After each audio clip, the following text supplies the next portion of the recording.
This is MBC Media Group's Radyo Natin Nationwide, a member of the KBP. Radyo Natin Nationwide. Magnyunyog ka ba? Gusto mo bang palaguin ang iyong negosyo? Sagot ka ng Masaganang Coco Buhayan School on the Air on Coconut Production and Processing. Matuto ng tamang kaalaman at mga paraan sa pagtatanim, pangangalaga, pag-ani at pag-develop ng iba't ibang produktong hango sa niyog. Lumahok sa libreng pagsasanay on air. Handog sa inyo ng Radyo Eskwela, hatid ng Department of Agriculture at Agricultural Training Institute. Makinig na sa Masaganang Coco Buhayan School on the Air on Coconut Production and Processing. O, huwag liliban ha, dapat laging present. Matuto ng tamang kaalaman at mga paraan sa pagtatanim, pangangalaga, pag-ani at pag-develop ng iba't ibang mga produkto hango sa niyog. Makinig na at lumahok sa libreng pagsasanay on air. Handog sa inyo ng inyong Radyo Eskwela. Hatid ng Department of Agriculture at Agricultural Training Institute.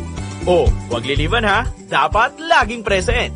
Ito ang Masaganang Coco Buhayan School on the Air on Coconut Production and Processing.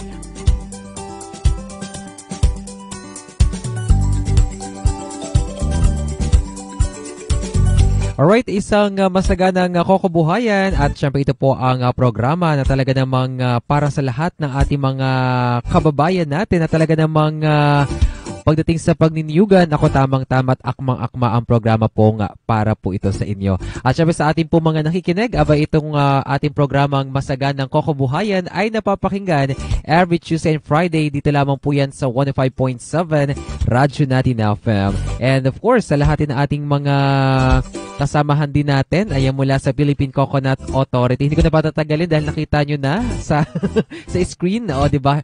Ang laki namin doon, diba? Ayan, magandang umaga muna. Ayan sa aking kapartner. Ayan, sige, go. At ito na nga yung pangatlong araw ng pagkasa-ere ng ating School on the Air on Coconut Production and Processing na may temang Masaganang Kokobuhayan, Radyo Eskwela sa Pagniniyugan. Muli, ako po ang inyong tagapagpadaloy mula sa Philippine Coconut Authority, Buwak, Marinduque, si Coco Pasing. At Coco Pasing. Ako naman po si Coco Maring. At syempre kami pa rin po ang inyong makakasama sa isang oras na makabuluhang kwentuhan na may kinalaman sa pagsasaka at pagproseso ng nyug. Tayo po ay mapapakinggan tuwing araw ng Martes at Biyernes mula alas 11 hanggang alas 12 ng tanghali dito lamang sa 105.7 FM Radyo Natin Buwak. Yan, magandang umaga.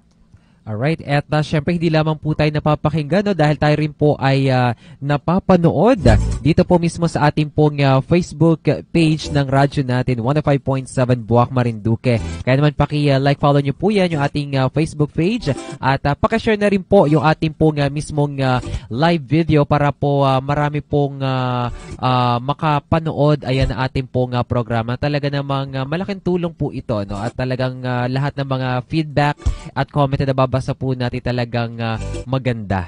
Talagang positibo. Alright, and of course, sa atin din po mga nanonood din sa Facebook page po ng PCA Marinduque at sa ating mga estudyante din po. Naku, abangan din po ninyo ang mga tanong na iiwanan din po namin mamaya sa ating pong SOA text promo para po manalo kayo ng 60 pesos po na load. Alam mo karadyo natin at sa aking kapartner, no, kada mayroon tayo ditong guest ay parang magiging dalaw. Required. Magiging required, oo. Pero tingnan natin, Ayan. Oo. Ayan. Kaya, ayan, abangan po natin. Pero wag po kayong bibitaw sa mga nakikinig po sa ating pong programa. At syempre, may na-miss out akong Facebook page. Napapanood din po tayo dyan sa ATI Memaropa Facebook fan page. Yan. So, bago tayo magsimula, ay babatiin ko muna po ulit ang mga SOA coordinators ng ating mga bawat bayan mula sa Buwak, Mugpog, Santa Cruz, Torrejos, Buena Vista at Gasan. Magandang umaga po sa inyong lahat. At hindi lang yan, partner, babatiin din natin ang mga municipal agriculture officer ng bawat bayan. Mula sa Buwak, Marinduque, si Ma'am Ederlinda Hasmin. Mula sa Gasan, si Ma'am Vanessa Tayaba. Sa Buena Vista, si Ma'am Eloisa Apostol. Sa Torrejo, si Ma'am Jenny Quinto. Sa Mugpog, si Ate Marnelli Rio Florido. At sa Santa Cruz, si Ma'am Lobelia. Ayun, magandang umaga po sa inyo, ma'am.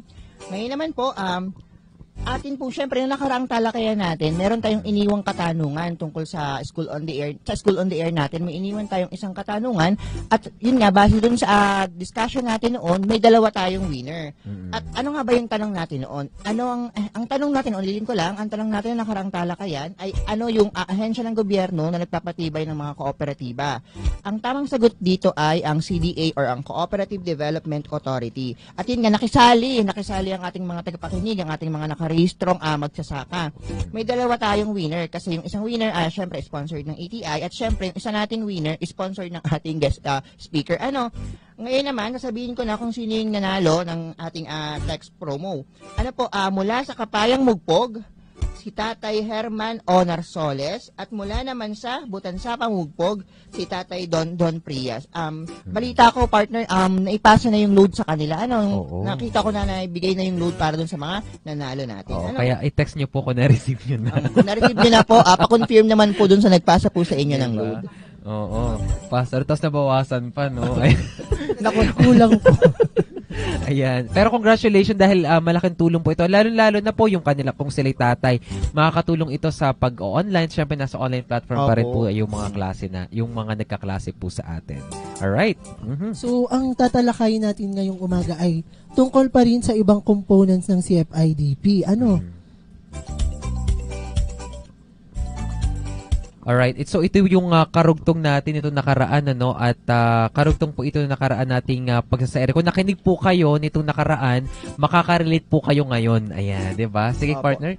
Ito yung, nung nakaraan kasi, ilang components lang yung tinalakay natin. Pero yun nga, sinabi, according dun sa batas, maraming kinakapalooban yun. Maraming programa at proyekto na kinakapalooban po ng batas na yun. At itong ang araw na ito, sa pagkasaere natin, ngayong umaga, pag-uusapan natin ang mga components pa na bukod dun sa tatlong nabanggit nung nakaraan nating talakayan, components tungkol sa community-based farm enterprise development, integrated coconut processing and downstream products, innovative research projects and support services.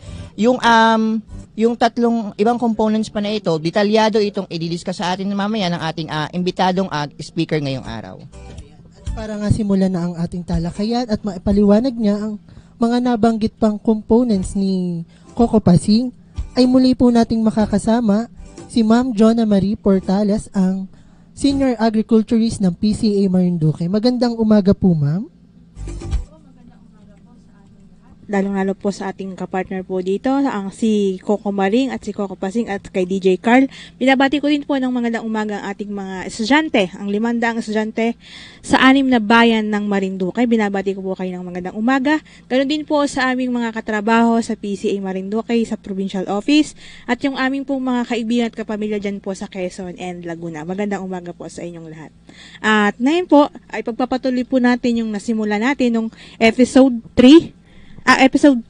Yung unang tatlong components po na una, yung mabanggitin ko na din po muli, parang recap lang po. Yung una pong components na pag-aralan natin ng episode 2 ay yung una, yung protection panglipunan. Yung pangalawa, organisasyon at pagsulong ng mga magsasaka sa industriya ng niyog. Pangatlo ay yung hybridization. Ngayon, tatalakayin po natin yung huling 4 na components po ng mga programa na under po ng CFIDP. At ang pang-4 na nga po dito ay yung pagpapaunlad ng negosyong pangsakahan na nakabatay sa komunidad o yung community-based farm enterprise development. At ito po ay ipapatupad po sa atin ng Department of Agriculture High Value Crops Development Program. Ito po yung intercropping ng coffee and cacao under coconut. At meron po silang allocation na budget sa loob ng 5 taon na nagkakahalaga po ng 1.1 billion. At ito po yung mga serbisyo na ipagkakalupo sa atin ng DA High Value Crops.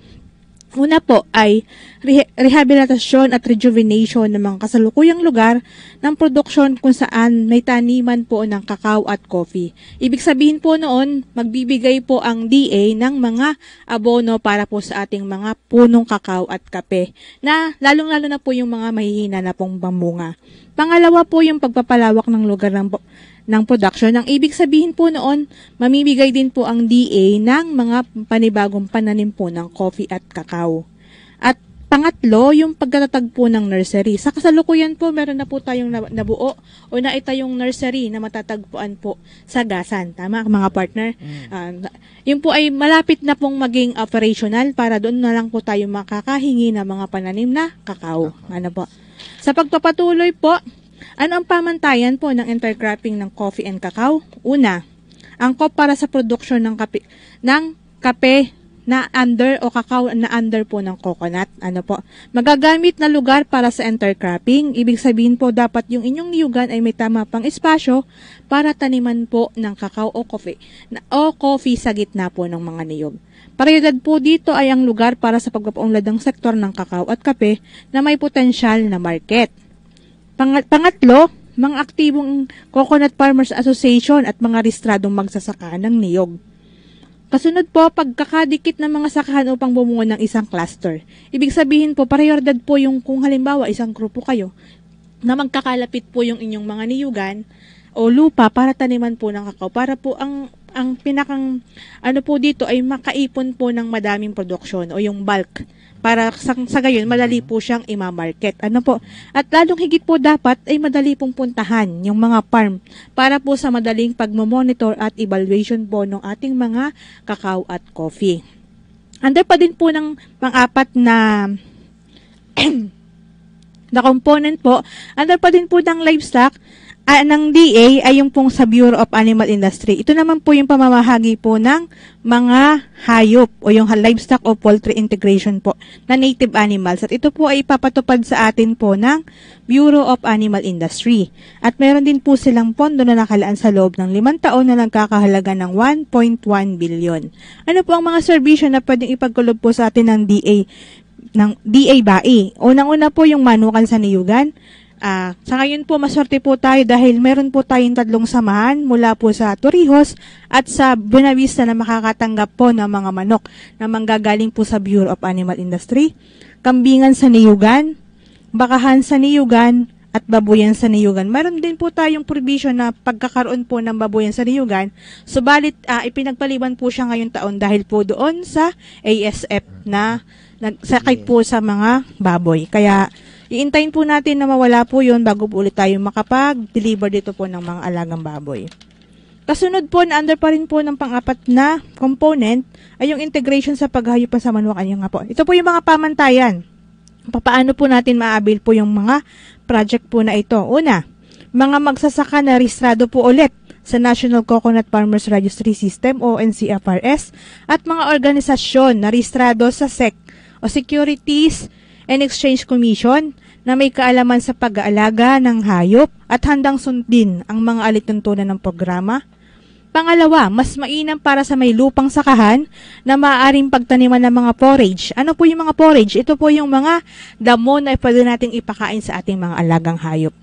At kasunod po, dapat mayroong karanasan sa pag-aalaga ng native na hayop. At maswerte po tayo dito na bago po dalhin yung mga alagang manok at baboy, ay nauna na po na magpa-training ang ATI para doon sa mga tatanggap po na mga ito, para alam na po nila kung paano aalagaan yung kanilang mga matatanggap na hayop. Kailangan din po na handa ang magsasaka na magbigay ng angkop na kulungan para sa mga hayop. Yun lang po yung magiging ambag ng ating mga magniniyog. Yung makapag-provide po sila ng pagkukulungan ng mga alagang hayop. At dapat po ay may doong enough na supply ng tubig na pwede pong mapainom, malinis na tubig na pwede pong mapainom sa ating mga alagang hayop. Kasunod po, under pa din po ng DA o Department of Agriculture ay yung National Dairy Authority. Ito po yung integrasyon ng produktong gatas. Sa ngayon po ay wala po tayong alokasyon para sa Marinduque para po dito sa dairy. Pero sila po ay merong allocation din sa loob ng 5 taon na nagkakahalaga din po ng 1.1 billion.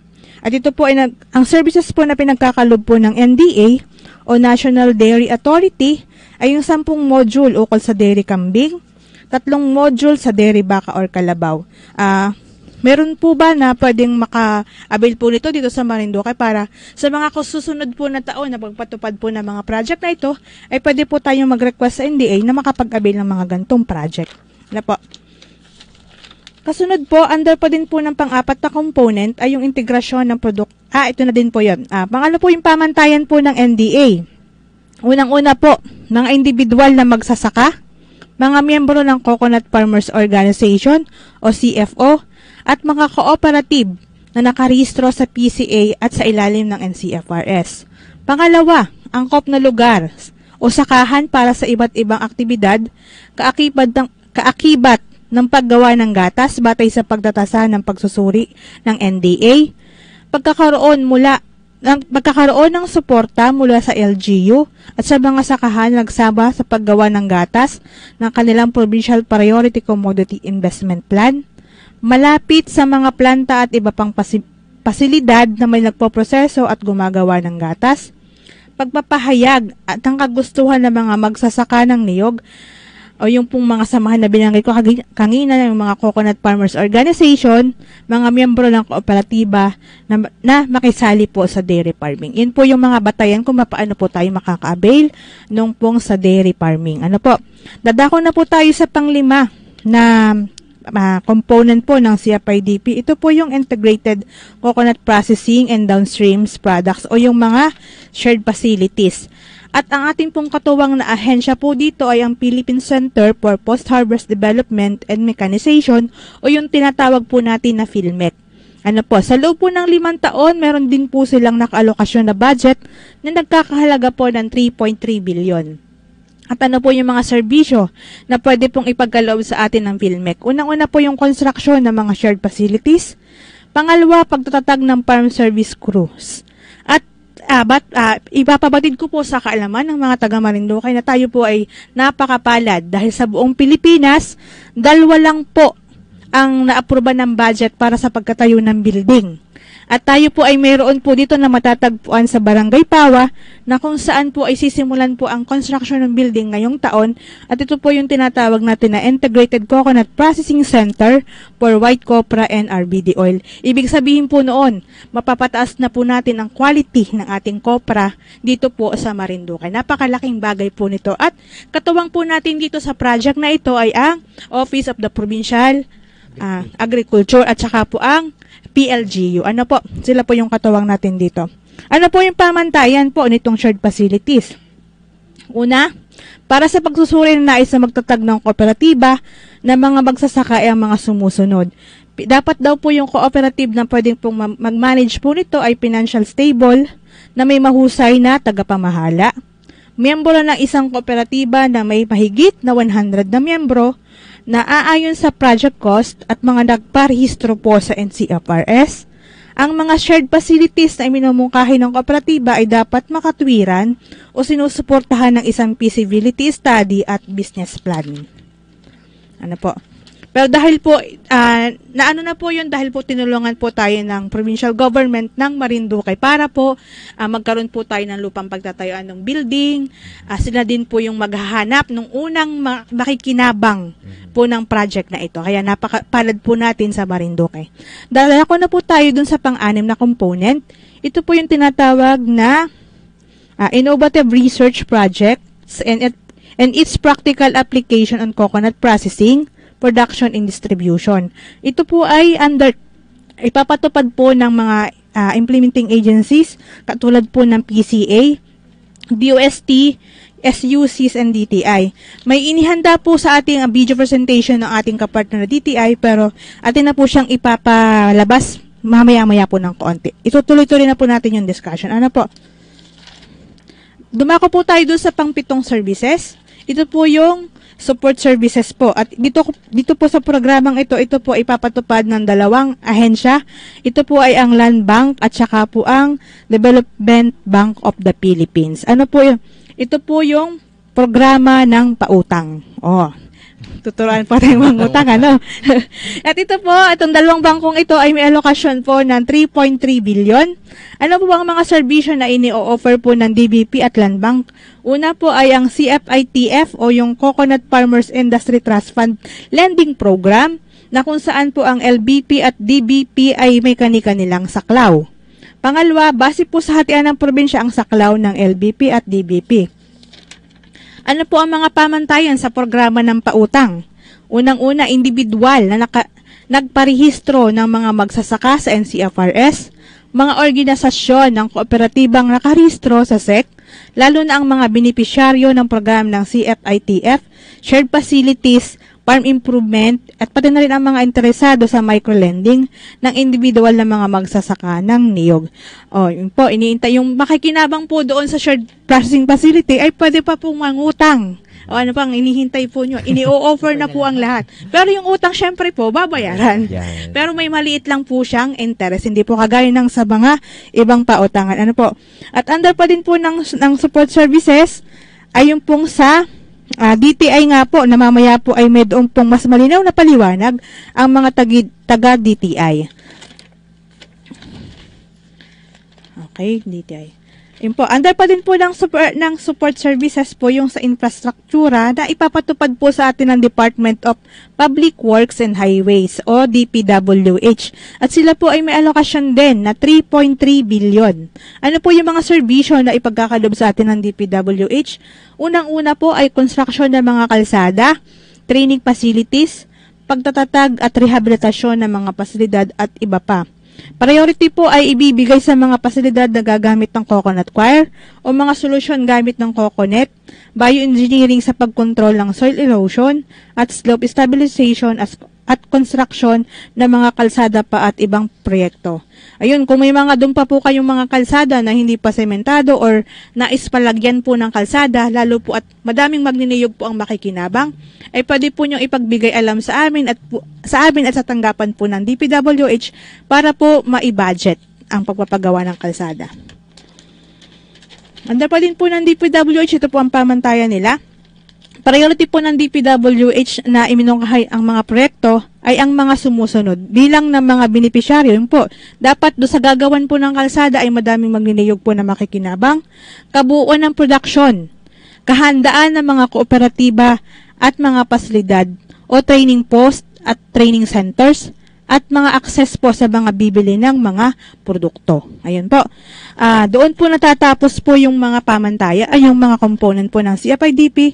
At ngayon po ay ipi-play na po natin yung inihandang presentation po ng mga taga-DTI para ipaliwanag po kung ano po yung nilalaman ng kanilang mga programa na under po ng CFIDP. Thank you po. Ayan. At syempre, habang inipiprepare po natin, ayan sa lahat ng ating mga nakikinig, ayan, pakashare nyo po yung ating mismong live video dito po sa radyo natin, 105.7, para po sa ating mga makikinig o yung ating mga nanonood patungkol nga po dito sa ating pangkabuhayan. At syempre, let's take a break po muna, no? At after po ng ating pong commercial, ay atin na pong maririnig at makikita ang video presentation po mula po sa DTI. So babalik po tayo, makalipas lamang po ang ating pong ilang paalaala. Dito lamang po sa programang Masaganang Koko. Pinas ay pumapangalawa sa mga pinakamalalaking producer ng niyog sa buong mundo. Sa 82 probinsya sa bansa, 69 ang nagtatanim ng niyog. Saklaw ang mahigit 3 milyong ektarya ng lupain. Umaabot naman sa mahigit 300 milyon ang dami ng mga namumungang niyog sa bansa.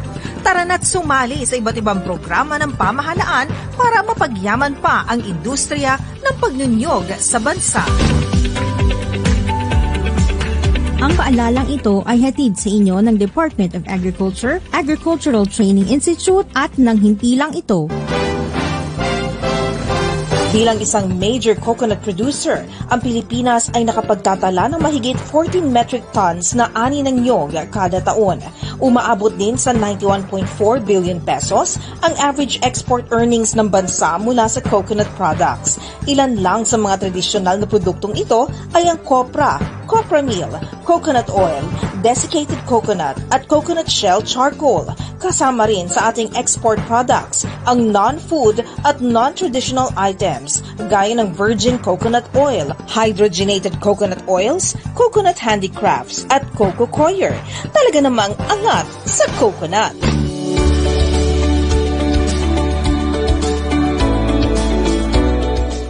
Ang paalalang ito ay hatid sa inyo ng Department of Agriculture, Agricultural Training Institute at ng hintilang ito.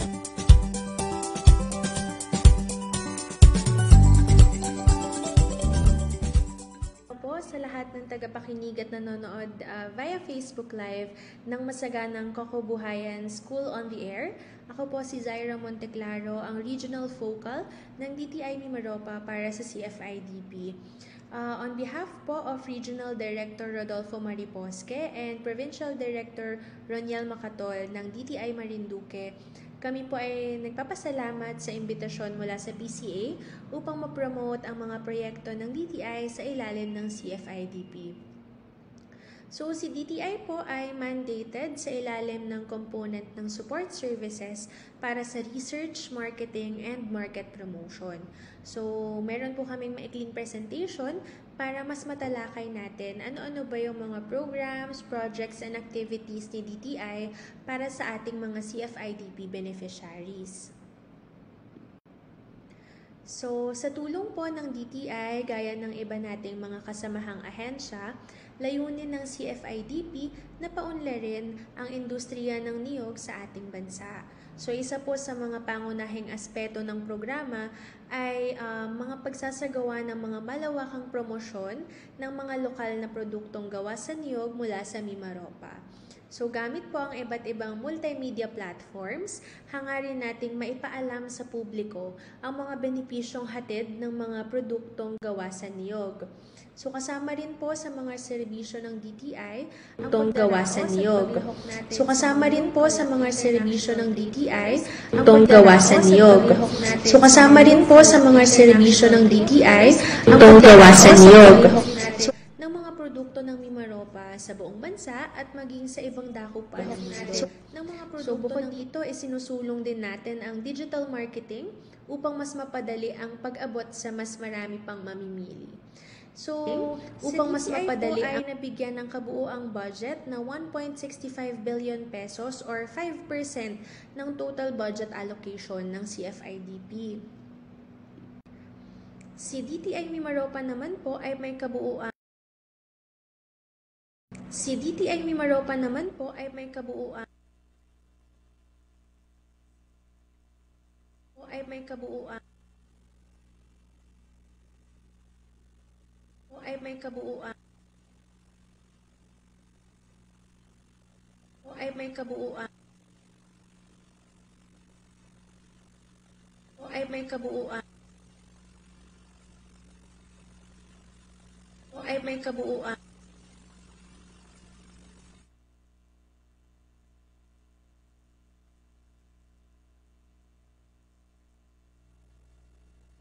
yung mga beneficiaries po ng shared facilities and community-based farm development program component.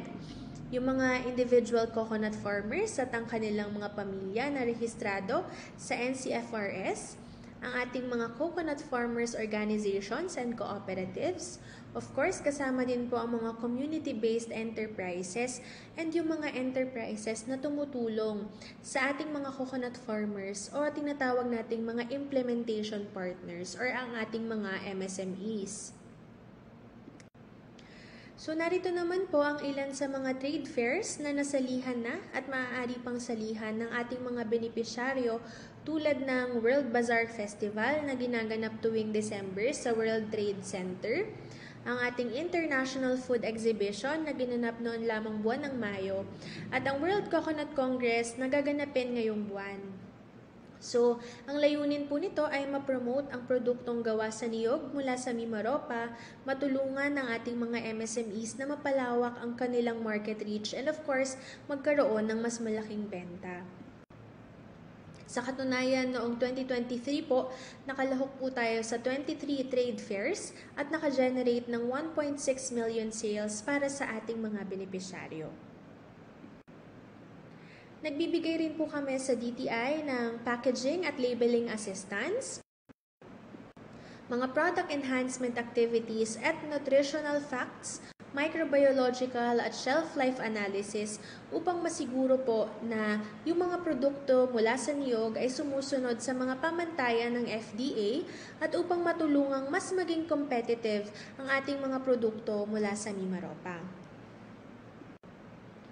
Nagbibigay din po kami sa DTI ng mga capability building trainings tulad ng Food Connect Course 1 na ginanap po last year at nagsasagawa ng research and development studies upang mas mapagbuti pa yung ating mga produkto na nasa Mimaropa na mula or gawa sa niyog. Yan. So sa nakalipas na taon po, nakapagdala po tayo ng 10,987 coconut farmers, 54 cooperatives, and 77 enterprises profiled and assisted. Nakapagsagawa na rin po tayo ng mga info sessions and product development activities for 30 food products and prototypes. And nakapag-enroll po ng 5 MSMEs para sa ating laboratory analysis. So, narito naman po ang ilan sa mga upcoming activities ni DTI na maaaring daluhan ng ating mga CFIDP cooperatives and MSMEs. Una po dito ang ating Coco Colloquium na may temang Maximizing the Potential of Coconut for a Sustainable Future in Mimaropa na gaganapin sa September 2024. Ito po ay in partnership with all other implementing agencies na gaganapin sa Oriental Mindoro in celebration po of the World Coconut Week. So, next po is the Obra Mimaropa Trade Fair. Nagaganapin naman sa October 24 to 27, 2024 sa Glorieta, Makati. So, para sa karagdagang impormasyon po, makipag-ugnayan lamang sa DTI Mimaropa at DTI Marinduque Provincial Office or bisitahin ang aming mga Facebook page and website. Muli po, maraming salamat po sa inyong pakikinig at asahan po natin ang patuloy na pagsuporta ng DTI sa ating mga CFIDP beneficiaries para sa isang matatag, masagana at progresibong industriya ng niyog. Again po, thank you very much.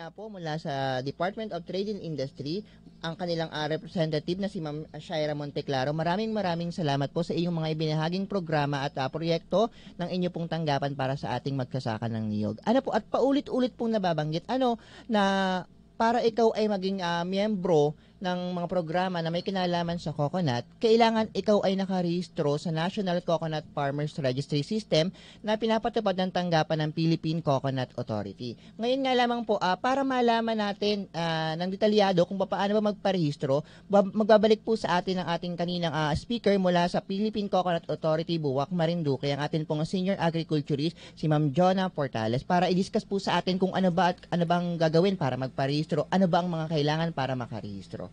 Ayun, Ma'am Jonna. Okay, magandang umaga pong muli. Ipapaliwanag ko lang po dun po sa mga hindi pa rehistrado na mga magniniyog. Bagamat alam ko po na lahat ng ating enrollees po dito ay rehistrado na. Doon lang po sa mga wala pa pong idea at hindi pa po rehistrado. Ito po yung mga kinakailangan. Sino at ano ang mga requirements para po sa pagpaparehistro ng magniniyog. Unang-una po, ano po ang mga pamantayan para makapagparehistro? Unang-una po ay may-ari ng sakahan ng niyog. Ano po? Pangalawa po ay yung owner-tillers. Ibig sabihin po nun, sila yung mga may-ari pero sila din po yung gumagawa sa kanilang mga niyugan. Pangatlo po na pwedeng magparehistro ay yung mga growers na tinatawag. Ito po yung nagmamay-ari ng hindi bababa sa kalahating ektaryang lupa na may 20 puno ng niyog pataas. Yun po pwede po sila magparehistro kahit may 20 puno po ng niyog. Pwede rin po magparehistro yung mga nangungupahan o nagtatrabaho sa inupahan o yung mga tenant po na tinatawag natin. At huli po ay pwede pong magparehistro lahat po ng mga manggagawa na nagtatrabaho sa loob ng niyugan. Kagaya po ng mga nagkokopra, nag-iipo ng niyog, nagtatapas, naghahakot, nagkakawit, lahat po ng gumagawa sa niyugan ay pwede pong magparehistro under ng NCFRS. At ano-ano po yung mga dokumento na dapat ihanda? Pag may-ari ka po ng niyugan, kailangan po namin ng photocopy ng inyong mga titulo, tax declaration o kahit anumang pruweba na inyo po yung lupa. Barangay certification po mula sa barangay na kayo ay manggagawa dun sa nasabing niyugan.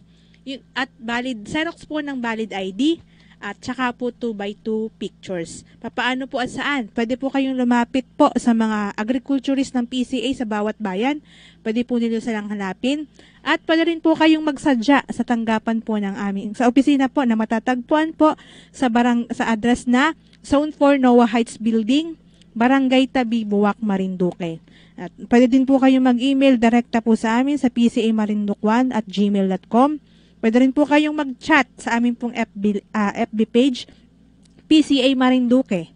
At pwede rin po kayong tumawag sa aming pong telephone number 042-332-1264. Ayun po para po mas yung mga kakalala po nyo na mga hindi pa nakarehistro ay pwede pa po kayong magparehistro. Ayun po, maraming salamat pong muli sa inyong pakikinig at nawa po ay magsama-sama po tayo hanggang sa huling episode. Maraming salamat po. Alright, at syempre sa ating pong mga listeners pa rin po natin at mga viewers, ayan ating pong napakinggan yung mga actually malaking tulong to partner no sa mga napakaraming ini-o-offer ng batas na ito. Kaya ang kailangan lang talaga ng mga farmers natin, ma-explore kung ano ba yung angkop sa kanila para magamit nila or mapagbuti nila yung pagkasaka nila ng niyog. Ayan, and syempre yung ating ka-partner din para naman marinig din natin yung side niya. Ayan, sige, ano partner yung masasabi mo sa napag-usapan natin ngayong oras na ito? May gusto lang ako linawin po sa ating kasi syempre po, yung mga programa natin under ng CFIDP ay pwedeng individual and mas marami po ang pwedeng maibigay sa mga cooperative, CFO at mga SCFO. Ano po ba ang dapat nilang gawin bilang isang samahan? Ano po yung pinakaunang dapat nilang pamantayan? Sige, magandang katanungan ako, Komaring. Pag ikaw ay member ng isang samahan o organization, unang-una syempre dapat pa rin individual ay kayo ay rehistrado po doon sa NCFRS. At ang pangalawa po dapat na i-secure po ninyo na yung pong inyong kooperatiba o samahan po ninyo na sa magniniyog ay dapat din pong magpa-accredit po sa PCA. At paano po magpa-accredit sa PCA? Unang-unang requirements po ay dapat po ang inyong member ay hindi po bababa sa 50 magniniyog. Ihahanda po nyo lahat ng mga kaakibat na dokumento, kagaya po halimbawa ng inyong registration mula po sa DOLE, sa SEC, minutes of meeting, attendance, yung mga program nyo sa isang taon. Yun po yung mga initial na mga dokumento na dapat po nyong ihanda para po maipa-accredit po yung inyong samahan o kooperatiba sa PCA. At ito po ay may bayad po pero hindi naman po galon kamahal. Para sa isang taon po na accreditation ay magbabayad po kayo ng 100 pesos lang. At ito po ay dapat nire-renew taon-taon para maging maganda po yung record nyo po sa aming tanggapan at manatiling active yung inyong mga status ng inyong samahan. Yun po. Ayan, maraming salamat po ma'am sa inyong kaalaman. At linawin ko din po syempre mas para po magka-idea din yung mga tagapakinig. Ano po ba ibig sabihin ng CFO or SCFO? Ayan. Kasi ang naririnig lang po ng mga tagapakinig natin ay kooperatiba, yun lang po yung may idea sila. Ang ibig sabihin po ng CFO, yung Coconut Farmers Organization. Yung SCFO naman is Small Coconut Farmers Organization. Yun po yung pagkakaiba ng dalawa. Tandaan po ninyo yung mga meaning po na ibinibigay po namin at baka ito ay mayroong mahalagang gagampanan sa inyong pong pag-aaral na ito. Maraming salamat po. Maraming salamat po mula sa ating speaker, si Ma'am Jonah Portales, ang ating SA, Senior Agriculturist ng PCA Marinduque. Ngayon naman po, marami tayong masugid ng tagapakinig sa radyo, pero hindi lamang tayo sa radyo naririnig, partner. Nakikita rin tayo or napapanood din tayo sa Facebook Live natin. Babatiin lang natin yung masugid nating taga-suporta. Mula sa Bintakay Mugpog, si Ma'am Hilda Herondo, nanonood po siya doon.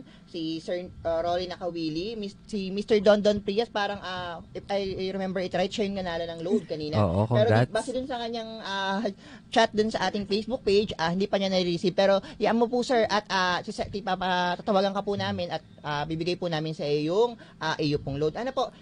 Binabati ko rin po si Mr. Victorio Madrid mula po sa Pawa. Si Ma'am Bibian Solis po, yun din po, nanonood din po siya. Si Ma'am Lenny Lee Garay ng Mugpog, Hinanggayin Mugpog. Napakalayo ng Hinanggayin Mugpog. Alam mo partner, may nababasa ako kanina sa message kanina. Nalit daw sila ng pakikinig. Ayan. So huwag kayong mag-alala dahil meron pa naman tayong ilang pang minuto para magkakasama. Abot pa. Ayan, di ba? Si Ma'am Dolores din ng Tigui Torrejos. Napakalayo, magandang umaga po ma'am sa inyo. Si Ma'am Maris Lope Loto. Si Ma'am Jocelyn Montiago ayun, parang nakita ko din kanina mga partner, may nanonood din sa atin sa mga taga Quezon. Magandang umaga din po sa iyo, Ayun. Angelica Yamo. Oo. Ayun, binabati po kita. Magandang umaga po sa iyo. Ayun, at syempre po dito naman sa Marinduque, sa buong Marinduque, sa buong probinsya, marami din tayong mga masugid at tagapakinig. Mula sa Barangay Tabi, shoutout lang din po natin si Ma'am Edita Raya, mula naman po sa Santa Cruz, si Ma'am Marie Chris Murillo, at syempre po dito naman po sa Mugpog, si Tita Michelle Labatete. Yun, marami talaga tayong masugid at tagapakinig, tagapanood sa ating mga live na Dagdag lang ako, kung may nag-chat na parang hindi pa nare-receive yung load, meron din naman po nag-comment, salamat daw po sa load. Sabi ni Sir Herman Narsoles. Ayun. Na-receive niya na yung load. Oo. So baka lang late lang yung baka po na late. Nalipad pa po yung load. Na-traffic po yung load. Okay, syempre hindi lamang tayo sa Mugpog, Marinduque, napapakinggan din po tayo dyan daw sa may Tigwi, Torrejos. Ayan, hello po sa inyo sa lahat ng mga nakikinig po natin dyan sa Tigwi, Torrejos. Ayun, so yun nga partner, no, punong-puno yung ating mga napag-usapan at alam ko pagdating sa paghahayupan, pagdating sa mga paggagawa ng mga paghahalaman. Ayan, so napag-usapan na nabanggit din kanina ni Ma'am Jonah yung mga maraming mga opportunity pagdating sa ating mga nag-aagrikultura. At hindi lamang po ito, no, actually kapag na sinabi nating agriculturist, iba na yung ating mindset. So talagang ito yung talagang binibigyan ng priority lalo na po ng ating pong pamahalaan. At malaking tulong to partner, no? At napatunayan, very evident yan. Kasi alam nyo nakaraan, nagkaroon tayo ng pandemic, di ba? Anong pinagkakaabalahan ng mga tao? Di ba? Pagsasaka, pagtatanim, naging mga plantito. Nauso yung urban gardening. Kaya napaka-importante talaga ng pagkasaka ng agrikultura sa ating pang-araw-araw na ginagawa. May nakita akong manonood dito, si Ma'am Helen Milaya Lyron po. Alam ko taga Gusto, mini vlogger to. Nakikita ko yung mga vlog niya tungkol sa pagsasaka at po-promote ko lang siya kasi para panoodin natin siya, yung mga vlog niya para yung mga simple na ginagawa niya, pwede natin yung i-apply on our own sa mga sarili-sarili nating mga lugar. Ayan. Hello po Ma'am Helen. At sa mga taga Caloocan daw, nanonood daw sila sa mga taga Caloocan. Ayan. Ayun na nang nararating. Bukas nasa ibang bansa na tayo, no? Ayan. Matatakot na pag nasa ibang planeta na, no? Ayan. So, anyway, maraming salamat dahil syempre kung gusto niyo pong tuloy-tuloy din po kaming mapakinggan, pwede kayong makinig via live stream ng radyonatinfm.com/buwak. Ayan, so partner, nabanggit natin kanina yung sabi mo nung pandemic, ang daming mga naging plantito-plantita. And marami din kasi tayo naririnig na wala kasi akong lupa. Wala akong lupa na pagtatamnan. Pero tinuruan tayo ng mga magagaling, 'di ba? Na talagang pagdating sa mga ganyang pagtatanim ay kahit yung mga simpleng paso, ayan, kahit nasa kondo ka nga, 'di ba? Nasa hotel. May nakikita pa nga ako nagpipitas ng halaman, ginagawang salad. So mga tower planters yung mga pinagtataniman nila. Ayan, so pag mga ganun, no, talagang hindi ka makakalabas. So wala kang choice kundi magtanim. Ayan, 'di ba? Ayan. Talaga kailangan natin ng pagkain sa araw-araw kasi umaga, tanghali, hapon, kumakain tayo. Alam mo partner, hindi man ako mahilig sa paghahalam. Pero ngayon na nagpapakain natin, medyo nakaka-persuade na tayo ng mga tao para magtanim, mag-alaga ng mga hayop, para sa kanila rin naman yun, sa kauunlad din naman ng kanilang mga buhay. Yun. Ayan, so yung mga listeners natin, baka meron kayong katanungan pa or baka meron kayong na-miss out na mga details na ating napag-usapan. So, pwede kayong mag-comment dito sa ating mismong Facebook Live ng radyo natin, 105.7 Buwak Marinduque. At pwedeng sagutin dahil nandito pa naman ang ating guest at aking mga kasama pagdating po sa mga ganitong usapin pagdating po sa agrikultura. So, i-comment mo lamang o di kaya pwede ka rin mag-text sa ating pong number na 0921-964-4214. Yung po yung ating gamit na mga sa text line in case nga po na meron po kayong katanungan dito po sa radyo natin. So, 0921-964-4214. Yung po yung ating mismong text line sa radyo natin. At comment ka lamang mismo sa ating Facebook Live. Ayan. So ngayon ngang umaga ay natutunan pa natin ang mga natitirang components ng CFIDP at mga criteria at eligibility ng mga pamantayan nito para makasali. Maraming salamat po kay Ma'am Syra Monteclaro ng DTI at kay Ma'am Jonah Marie ng PCA Marinduque. Sa ating mga tagapakinig ay keep tuning in lang po at sa aming pagbabalik ay ibibigay na namin ang katanungan sa ating SOA text promo. Okay, excited na tayo mamaya ha. Kaya sa ating mga estudyante natin, be alert sa ating pong katanungan dahil i-announce po natin, ulitin ko lamang, ay meron tayong ibibigay na papremyo or load para po sa mga student na syempre magagamit niyo po yan pagdating nga po sa inyo pong pag-aaral. Alright, so babalik po tayo, makalipas lamang po ang ating pong ilang paalaala. Dito lamang po yan sa programa na talaga namang pinapakinggan. Ito po ang programang Masaganang Kokobuhayan.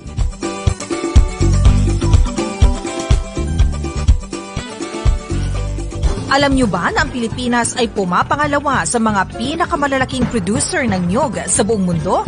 Sa 82 probinsya sa bansa, 69 ang nagtatanim ng niyog. Saklaw ang mahigit 3 milyong ektarya ng lupain. Umaabot naman sa mahigit 300 milyon ang dami ng mga namumungang niyog sa bansa. Tara na't sumali sa iba't ibang programa ng pamahalaan para mapagyaman pa ang industriya ng pagnunyog sa bansa. Ang paalalang ito ay hatid sa inyo ng Department of Agriculture, Agricultural Training Institute at ng himpilang ito. Bilang isang major coconut producer, ang Pilipinas ay nakapagtatala ng mahigit 14 metric tons na ani ng niyog kada taon. Umaabot din sa 91.4 billion pesos ang average export earnings ng bansa mula sa coconut products. Ilan lang sa mga tradisyonal na produktong ito ay ang copra, copra meal, coconut oil, desiccated coconut at coconut shell charcoal. Kasama rin sa ating export products ang non-food at non-traditional items gaya ng virgin coconut oil, hydrogenated coconut oils, coconut handicrafts at coco coir. Talaga namang angat sa coconut.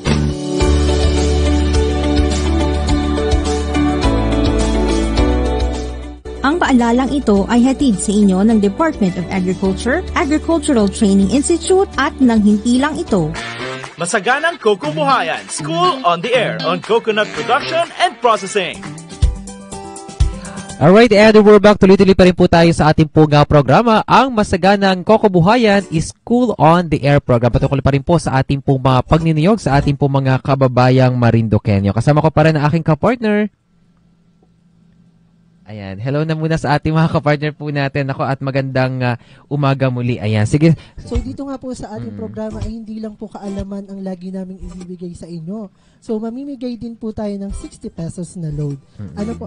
So ang unang makapag-text po ng kanilang tamang sagot sa ating katanungan mamaya ay mananalo po ng load. Ayan. Oo, at nako. paalala lamang po, tanging mga rehistradong estudyante lamang ang pwedeng sumali sa ating School on the Air text promo. Para sa mas mabilis nating malaman kung sino ang nanalo sa ating text promo, mag-text kayo gamit ang format na ito. Pangalan, ang barangay o munisipyo kung saan kayo napapabilang, at ang sagot ninyo sa tanong. Uulitin ko, kailangan po pag nag-text po kayo, nandun ang inyong pangalan, lugar, barangay o munisipyo kung saan kayo nabibilang, at sagot ninyo sa aming iiwang tanong.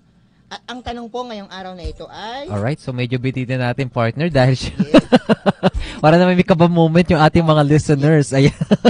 O, handa na ba kayo? Ayan ako, ihanda na ang mga cellphone at ihanda na ang inyong mga napakinggan kanina. Ayan na napag-usapan. So, ito na partner, ano na ang ating tanong? Koko? Tanong! Ang ibig sabihin ng CFO. Uulitin ko po, ang ating katanungan para sa pagkasa-airing ngayong araw na iiwan po namin sa inyo, sa ating mga tagapakinig. Makinig po kayo, ano ang ibig sabihin ng CFO?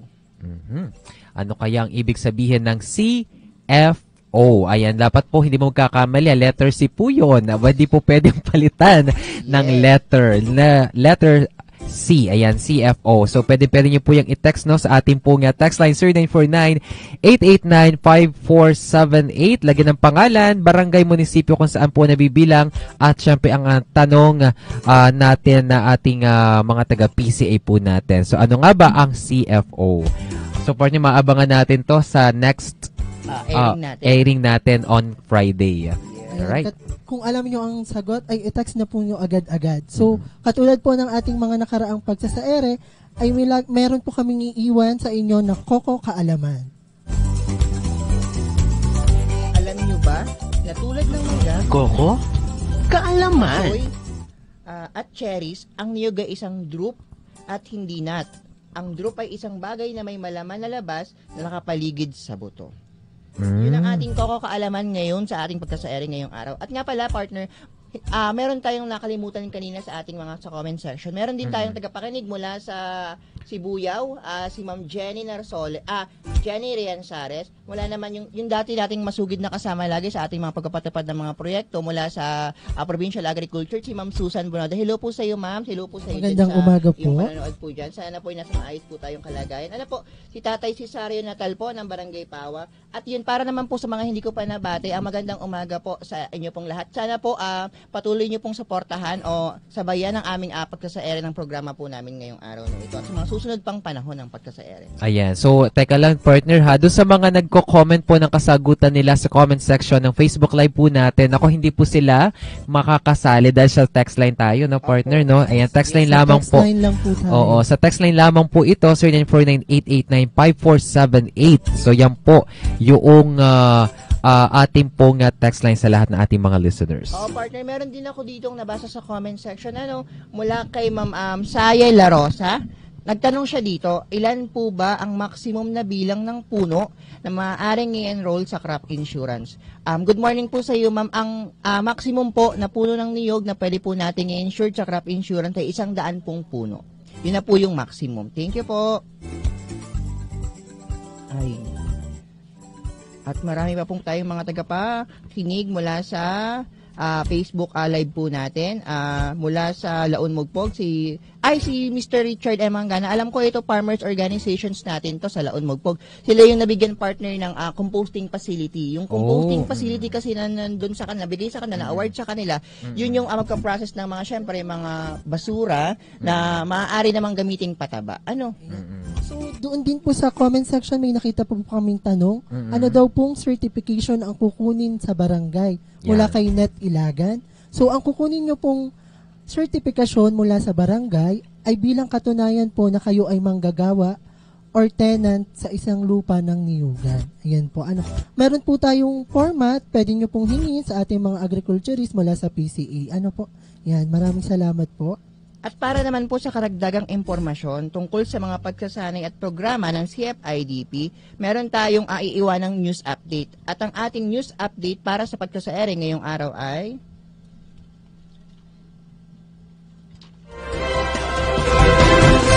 News Update.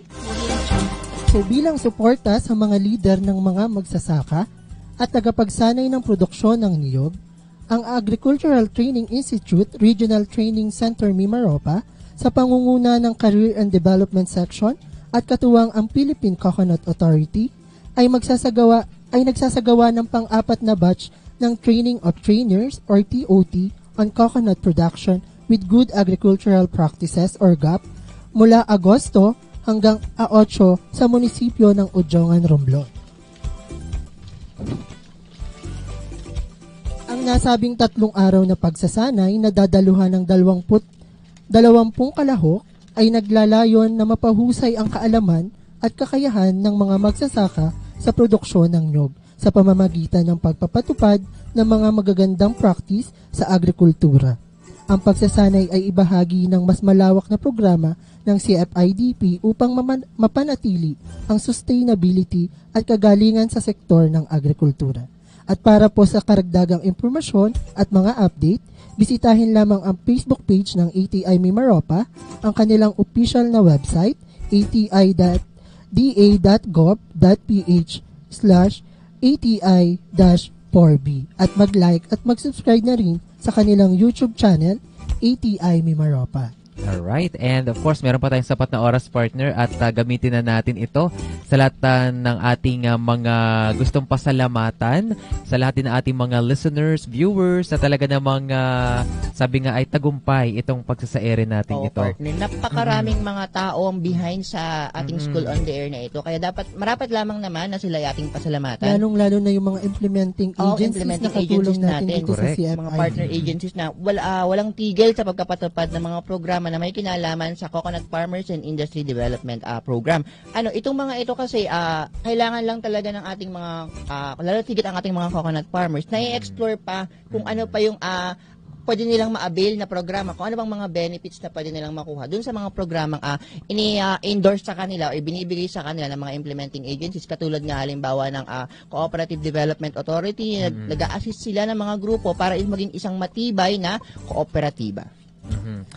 At kung nagtatanong naman po yung ibang mga magsasaka natin ng nyog, kung bakit hindi sila, kung baga diba 3 taon na tayo nag-i-implementa, bakit hindi pa sila kasali? Huwag po kayo mag-alala kasi ito pong CFIDP ay 50 years plan po ito.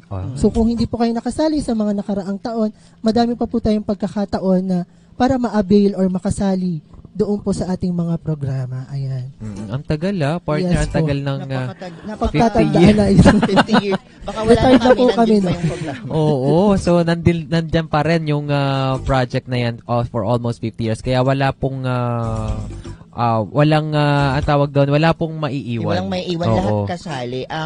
Lagi nga nating tatandaan na dapat lang talaga alamin natin. Kung hindi natin siya alam, kailangan nating magtanong tayo, alamin natin ano po ba sir ma'am, may mga agriculturist naman tayo, may mga nandun tayo sa field na talaga namang iimbita na mga naghihikayat na kailangan lang talaga nating ng mga farmers natin na explore talaga yung mga programa na ito. Nang sa gayon naman, sabi nga dun sa batas, 'di ba? Alay nating sinasabi, i-uplift natin yung poverty alleviation nga natin. Paano nga natin gagawin yun kung hindi natin siya i-explore yung mismong pwede nating makuha dun sa batas po na iyon. Ano po? Oo, at kaya nga nandito yung programang ito para nang sa ganun malayo man kayo at hindi kayo na-inform sa mga malalayo, yung mga ang tawag dito sa Marinduque yung mga remote area, no, yung mga linang-linang, ila-ilaya. So gagamitin natin, no, itong mga platform po nito on internet or in radio, no, dahil syempre hindi lamang po tayo napapanood sa internet. Tayo po gumagamit din po mismo ng frequency po ng radyo natin, Buwak Marinduque. Hanapin mo lamang po yung frequency po ng 105.7 kahit nasa farm ka man ngayon, 'di ba? Kung laki ka sa farm. Kung anong alam habang gumagawa sa farm, nakikinig. Oo, nakikinig. Communication na talaga ngayon ng internet. Yun na kasi yung pinakamabilis na mode of communication ng kahit anong bagay. Oo. So itutok mo kahit ipihit mo lang sa 105.7. Papapakinggan mo na 'yan, no? Kahit nasaan ka man, nag-aano ka man, naghahayop. Ginagawa mo ngayon, higa-higa ka man. Abay, meron pa lang ganitong proyekto. Oo, kahit di mo man kami mapanood, abay napapakinggan niyo naman po kami dito. Wala kang radyo sa kapitbahay. Ayan, 'di ba? Pwede kang kapitbahay. Ayun. Ay, ang dami natuwa. Ang dami nag-comment, ang laki daw sa farm. Oo, no? Oo. So, ganun talaga. Ganun talaga. Yan naman yung farm. Ayan. Nako, partner, ito na nga. Nako, 3 minuto na lamang. Nako, baka may mga ano pa kayo. Baka mayroon kayong mga pahabol.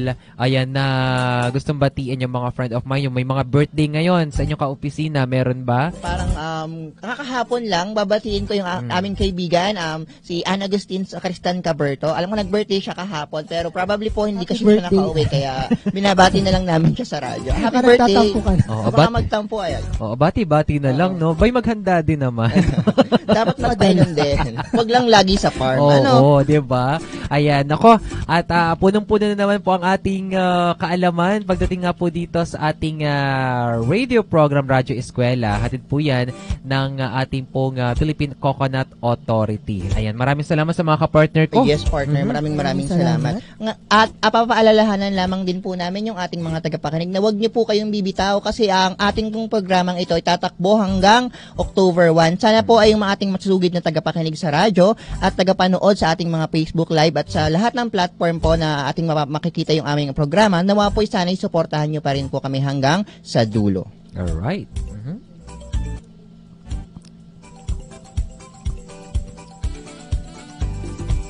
Alamin natin kung hindi pa natin alam at isagawa kung hindi pa nasusubukan. Dahil sa wastong kaalaman at teknolohiya, sa pagniniyugan, kikita ka. Abangan po muli natin ang ating pong programa, ang Masaganang Kokobuhayan on Friday that will be on August 9. So muli, ako po yung nakasama at kami, no? Kami yung nakasama nyo ngayong araw na po sa ere. Ako ulit, si Coco Pasing. At ako naman po si Coco Marie. At syempre, anyo pong kasama at kasama rin araw-araw si DJ Carl. Dito lamang po yan sa programang Masaganang Kokobuhayan.